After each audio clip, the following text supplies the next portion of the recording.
அனைவருக்கும் வணக்கம். இன்னைக்கு நம்ம கார்ப்பரேட் அக்கவுண்டிங் அப்படின்ற சப்ஜெக்ட் கீழே இருக்கக்கூடிய ஒரு எக்ஸசைஸ் நமக்கான ஆன்சர் வந்து பார்ப்போம். Chapter 6 profit prior to incorporation. அதாவது ப்ராஃபிட் ப்ரையர் டு இன்கார்பரேஷன் அப்படின்ற சாப்டர் கீழே கேட்டிருக்கக்கூடிய ஒரு எக்ஸசைஸ் நமக்கான ஆன்சர் வந்து பார்க்கலாம். பப்ளிகேஷன் இஸ் மார்க்கம் publication page number 6.34 exercise number 2. So Arumugam, a sole trader, decided to convert his business into limited company.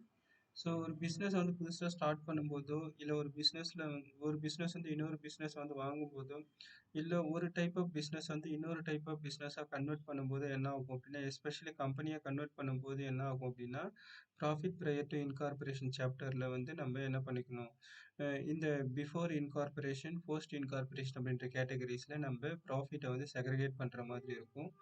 அது either soul trader ப்ரொப்ரைட்டராக இருக்கலாம் இல்லை பார்ட்னர்ஷிப் ஃபார்மாக இருக்கலாம். சப்போஸ் அவங்க வந்து கம்பெனியாக மாற்ற போகிறாங்க அப்படின்ற பட்சத்தில் அதை வந்து புதுசாக ஒரு கம்பெனியாக ஸ்டார்ட் பண்ணதாக தான் கணக்கில் வரும்.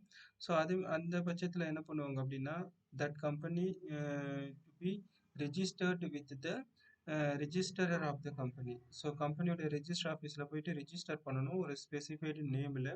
அப்படி ரிஜிஸ்டர் பண்ணும்போது என்ன ஆகும் அப்படின்னா the same category it will take the registration process will take few months, கொஞ்ச நாள் எடுத்துக்கும். ஆனால் பிஸ்னஸ் வந்து ஆல்ரெடி ஸ்டார்ட் ஆகி அது ரன்னிங்கில் போயிட்டு இருக்கும். ஸோ இப்போ வந்து டிஃப்ரெண்ட் கேட்டகரிஸ் ஆஃப் டேட்ஸ் வந்து கொடுத்துருக்குறாங்க. இதை பேஸ் பண்ணி we are going to prepare the time ratio. So time ratio நம்ம ப்ரிப்பேர் பண்ண போகிறோம். டைம் ரேஷியோ பொறுத்த வரைக்கும் அதாவது பிஃபோர் இன்கார்பரேஷனில் எத்தனை மாதம் வந்திருக்குது, ஆஃப்டர் இன்கார்பரேஷனில் வந்து எத்தனை மாதம் வந்திருக்குது அப்படின்றத வந்து நம்ம செக் பண்ணக்கூடிய ப்ராசஸுக்கு தான் வந்து டைம் ரேஷியோ. அப்போ பிஃபோர் இன்கார்பரேஷனில் நம்பர் ஆஃப் மந்த்ஸ் எவ்வளோ, ஆஃப்டர் இன்கார்பரேஷனில் நம்பர் ஆஃப் மந்த்ஸ் எவ்வளோ அப்படின்றத எப்படி கண்டுபிடிக்கலாம் அப்படின்றத பார்ப்போம். ஃபர்ஸ்ட் வந்து date of sale of the business to the company. Sale அப்படின்றதெல்லாம் கன்வெர்ட் ரெண்டுமே ஒரே வார்த்தை தான். இதுக்காக ஒரு பிஸ்னஸ் வந்து இன்னொரு கம்பெனிக்கு வந்து சேல்ஸ் பண்ணிட்டாங்கன்றது கிடையாது. The sole trading profit business, the sole trading business as converted into limited company. அது கம்பெனியாக வந்து மாற்றிருக்கிறாங்க. என்னைக்கு டேட் வந்து மாற்றினாங்க, சோல் ட்ரேடர் பிஸ்னஸ் வந்து கம்பெனியாக மாறினது ஆன் 31st December 2014. நெக்ஸ்ட் வந்து the date of obtaining certificate of incorporation. Incorporation certificate வந்து வாங்கினது வந்து 1/5/2015.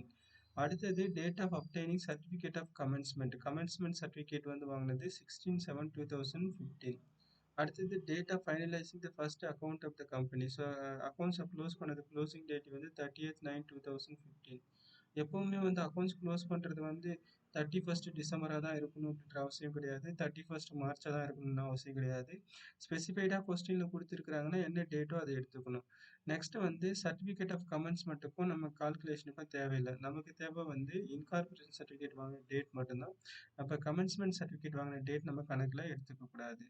ஜஸ்ட் இதை அப்படியே நம்ம என்ன பண்ணிக்கலாம் அப்படின்னா நம்மளுடைய இதுக்கு அண்டர்ஸ்டாண்டிங்காக நோட்ஸாக எழுதிப்போம். அப்போ ஓப்பனிங் டேட் வந்து 31st December 2014, இன்கார்பரேஷன் டேட் வந்து 1/5/2015, க்ளோசிங் டேட் வந்து 30th9/2015.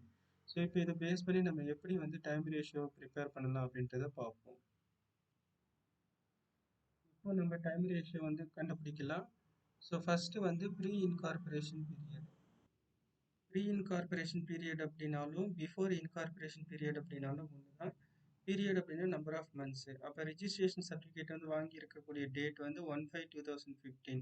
அப்போ 1/5/2015க்கு முன்னாடி எப்போ பிஸ்னஸ் ஸ்டார்ட் பண்ணாங்களோ அந்த பிஸ்னஸ் ஸ்டார்ட் பண்ண ஓப்பனிங் டேட்ல இருந்து இன்கார்பரேஷன் டேட் வரைக்கும் எத்தனை மாதம் வருதோ அதெல்லாம் ப்ரீ இன்கார்பரேஷன் பீரியட்னு அர்த்தம்.